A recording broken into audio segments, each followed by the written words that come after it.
أمتي كنت ولا زلت إلى منتهى الأيام خير الأمم. دخلنا بالأسبوع الثالث وبابا عمر تدك بأبشع وأثقل أنواع الصواريخ. لم يبقى أمامك يا بشار الأسد سوى أن تقصفنا بالكيماوي. والله العظيم والله العظيم مشكلة إنسانية كبيرة، لا مياه لا كهرباء.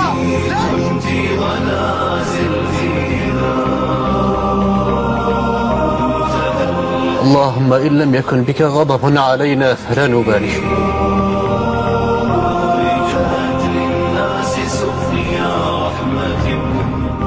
أليس في أمتي رجل رشيد؟ أليس في البشرية رجل رشيد؟ أين العالم؟ أين العالم الذي يتغنى بالديمقراطية المشؤومة المزعومة؟ أين مجلس الأمن؟ أين هيئة الأمم؟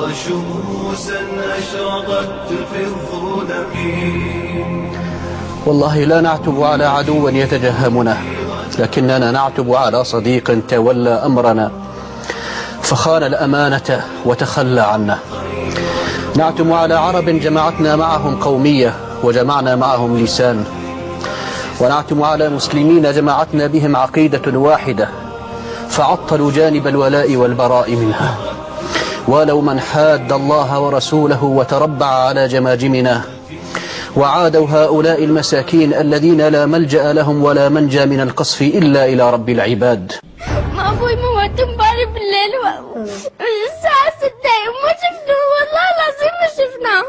يا سوريا لا تمحني، أنا لا أذل ولا أهان.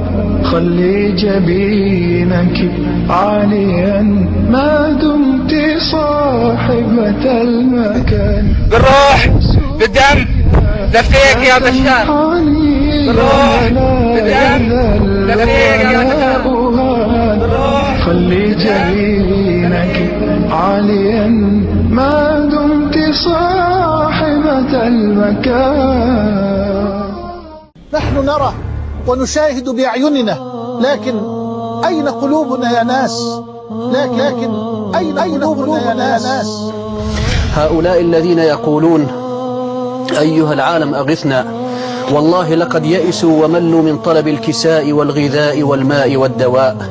فيا علماء المسلمين، إذا عجزتم عن إيصال الدواء إليهم، إذا عجزتم عن إيصال الغذاء إليهم، فلا أقل من فتوى تبيح لهم فيها أكل القطط والكلاب الميتة. يا علماء المسلمين، إذا عجزتم عن إيصال الماء إليهم، فلا أقل من فتوى تبيح لهم أن يشربوا من دماء إخوانهم، فالدماء عندنا كثيرة والماء قليل.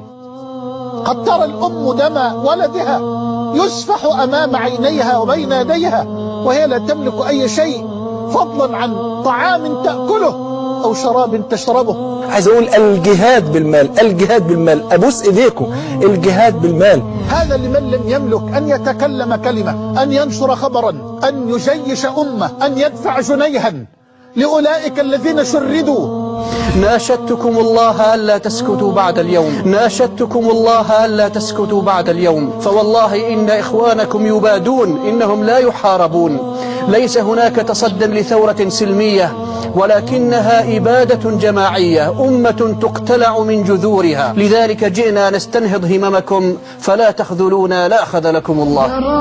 فديتك يا مدينة نشهدي، قولي لهم أنا لست بالمتمرد، متظاهر ومسالم ما في يدي إلا شعارات تندد بالهوان. أنا لا أذل ولا حمص الأبية ذاك حضني فاحتمي بلا تخافي من رصاصة مجرمي. أنا لست أعبأ من أحمله دمي، يكفي بأنك كنت تنعى